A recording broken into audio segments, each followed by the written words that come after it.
நெல்லை மாவட்டம் கங்கைகொண்டான் துறையூர் வடக்கு தெருவைச் சேர்ந்த மாரியம்மாள் என்பவர் தனது சொத்து தொடர்பாக மாவட்ட காவல் கண்காணிப்பாளரிடம் மனு அளித்துள்ளார். அந்த மனுவில் அவர் கூறியிருப்பதாவது: தனக்கு ஒரே மகன் இருந்ததாகவும் அவர் கடந்த 2013ஆம் ஆண்டு உயிரிழந்ததாகவும் மாரியம்மாள் தெரிவித்துள்ளார். தனது மகனுக்கு மனைவி மற்றும் 3 குழந்தைகள் இருப்பதாகவும் அவர் குறிப்பிட்டுள்ளார். மகன் உயிரிழந்த துக்கத்தில் தான் வெளியூருக்கு சென்றிருந்ததாகவும் அந்த காலகட்டத்தில் தனது மருமகள் விமலா தான் உயிரிழந்துவிட்டதாகக் கூறி போலி ஆவணங்களை தயாரித்து தனது பெயரில் இருந்த சொத்தை விற்பனை செய்துள்ளதாகவும் மாரியம்மாள் தனது மனுவில் குற்றம் சாட்டியுள்ளார். தான் உயிருடன் இருக்கும் நிலையில் தன்னை இறந்துவிட்டதாக குறிப்பிட்டு போலி ஆவணங்கள் மூலம் சொத்து விற்பனை செய்யப்பட்டிருப்பது குறித்து உரிய விசாரணை நடத்த வேண்டும்.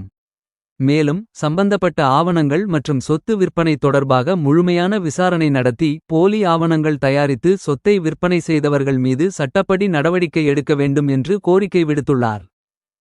நான் துறையூர் கங்கைகொண்டான் துறையூர்ல இருந்து இருக்கேன். என் சொத்து துறையூர்ல எங்க பையன் பேர்ல எங்க வீட்டுக்காரர் எங்க பையன் பேர்ல இருந்து சொத்தை எழுதி கொடுத்துட்டாங்க. அதனால நாங்க எல்லாரும் ஒரே குடும்பமா தான் நாங்க வசிச்சு வந்துகிட்டு இருந்தோம். அது இப்போ இந்த சூழ்நிலையில என் பையன் இறந்துட்டான். என் பையன் இறந்த உடனே எனக்கு மனசு சரியில்லாமல் நால்மாவடியில் போய் ஒரு 4 மாதம் மனசு ரிலாக்ஸ் ஆகிட்டு வரலான்ட்டு நால்மாவடிக்கு நான் போயிருந்தேன். போயிட்டு இருந்து சரி நம்ம ஊரில் போய் வீட்டில் இருக்கலாம் அப்படின்னு சொல்லி நான் வீட்டுக்கு வர்றப்போ வீட்டில் வேற ஆட்கள் இருந்தாங்க. அப்புறம் நான் வீட்டில் இருந்து பக்கத்தில் விசாரிச்சு பார்க்கையில வீடு வித்தாச்சு அப்படின்னு சொல்லிட்டாங்க. அதுக்கப்புறம் நான் வீடு வித்தாச்சுன்னு சொல்லி நான் இங்கே ஒரு கம்ப்ளைண்ட் கொடுத்துட்டு நான் போயிருந்தேன். அப்போ அவங்க விசாரிச்சு பார்த்தாங்க, போலீஸ் ஸ்டேஷன்ல அது வித்த பிற என்னமா செய்ய முடியும்னு சொல்லிட்டாங்க.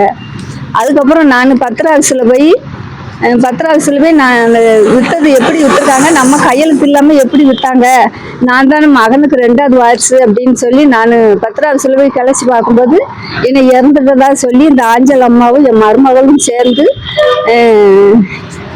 போலி பத்திரம் தயாரித்து என்னை இறந்துட்டான்னு கெட் சர்டிஃபிகேட் வாங்கி என்னுடைய சொத்தை அபகரிச்சிட்டாங்க. அதனால எனக்கு என் சொத்து வேணும், வீடும் வேணும். அவங்களுக்கு இப்படி மோசடி செஞ்சதுக்கு தக்க நடவடிக்கை எடுக்கணும்னு தாழ்மையுடன் கேட்டுக்கொள்கிறேன். இப்போ இன்னைக்கு நான் எஸ்பி ஆஃபீஸில் நான் மனுவும் கொடுத்துருக்குறேன்.